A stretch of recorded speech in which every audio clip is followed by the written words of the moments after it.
A memória é uma função psíquica tão importante e presente o tempo todo em praticamente tudo que imaginamos, pensamos, vivenciamos, que muitas vezes nós só nos damos conta que a memória existe quando ela falha.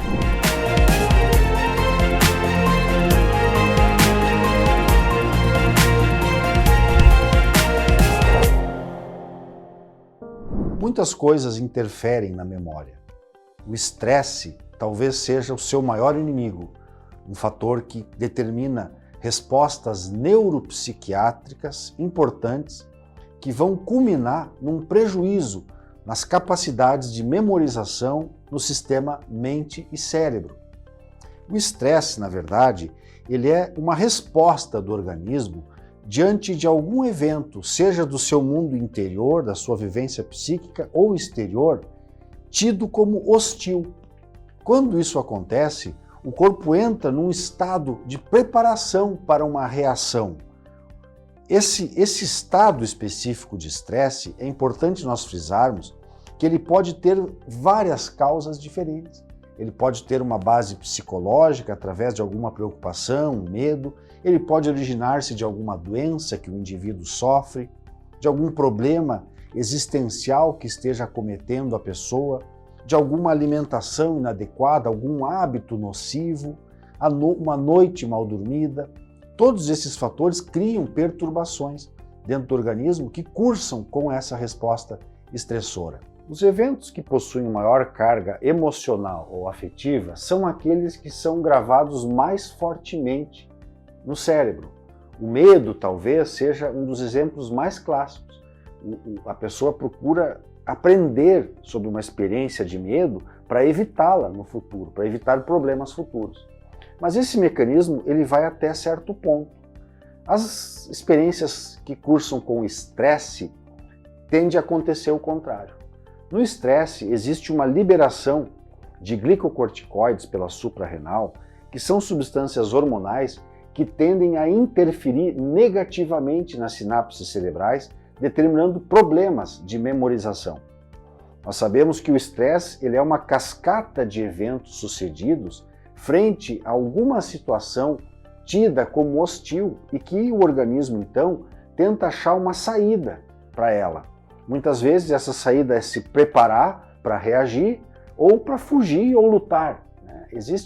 Os modelos animais trabalham muito bem com esse mecanismo, o chamado mecanismo de luta ou fuga. O animal dentro da savana, quando ele sente um predador vindo contra si, ele tem dois caminhos, que é lutar pela sobrevivência ou fugir. Então isso desencadeia no corpo uma resposta preparativa de luta ou fuga, um estado de alerta que é mediado através do sistema simpático, com a liberação de adrenalina, noradrenalina, substâncias que aumentam a pressão arterial, o batimento cardíaco, a respiração, para levar mais oxigênio para o cérebro e para os músculos e ele conseguir se livrar daquele problema. Se esse perigo é mais prolongado, nós entramos então numa fase chamada adaptativa, onde o corpo agora entendeu que não é preciso lutar e nem fugir, mas como a tensão permanece, ele agora precisa se adaptar a isso para fazer um enfrentamento de mais tempo. E então começam a ser acionados mecanismos da suprarrenal, através da produção dos glicocorticoides.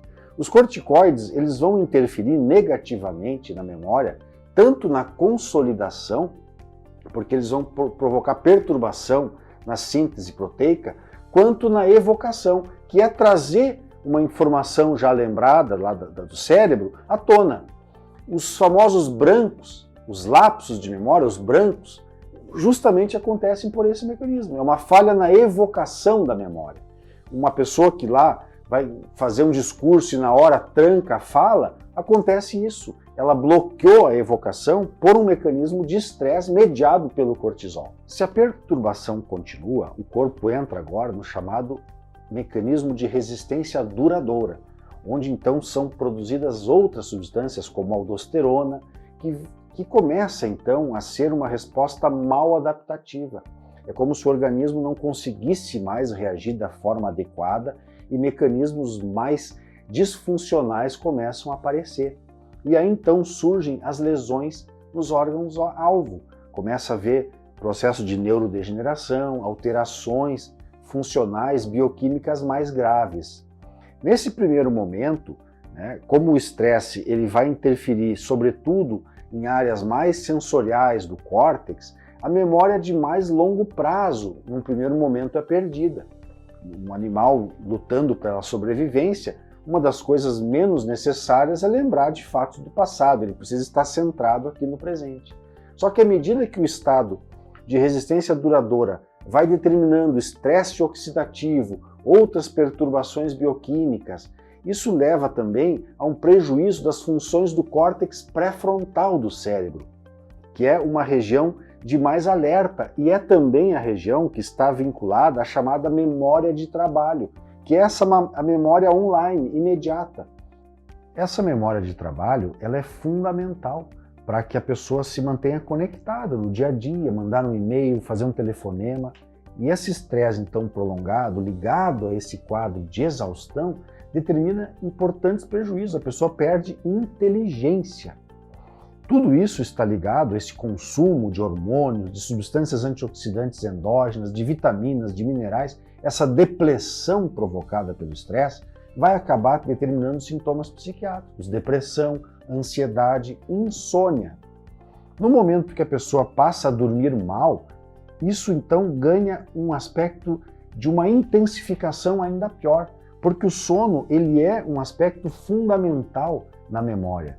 É durante o sono que grande parte dos processamentos psíquicos ligados aos mecanismos mnemônicos acontecem. Durante os sonhos, hoje a visão da neurociência sobre os sonhos é extremamente ligada à memória. Parece que durante o sonho, o hipocampo do cérebro faz uma seleção daqueles conteúdos que vão ser consolidados no córtex cerebral. Esse é um mecanismo extremamente fantástico. Isso acontece durante o sono REM, que é o chamado movimento rápido dos olhos. É um padrão específico de funcionamento do cérebro que determina, então, um selecionamento dessas memórias e o seu arquivamento, a sua consolidação em redes do córtex cerebral. Isso é tão fantástico que, inclusive, o córtex pré-frontal, que é essa região julgadora, o chamado superego da psicanálise, os estudos mostram que há uma redução da atividade durante esse período. Ou seja, o cérebro tenta tirar o seu olhar de julgamento, o seu ponto de vista, justamente para que a memória fique consolidada o mais genuinamente possível. Tudo isso, então, acaba sendo perturbado por esse consumo do estresse, por esses fatores que desencadeiam essas respostas mal adaptativas. Portanto, pensar-se em estratégias de gerenciamento do estresse é uma necessidade premente para manter uma boa saúde psicológica, sobretudo nos aspectos da memória.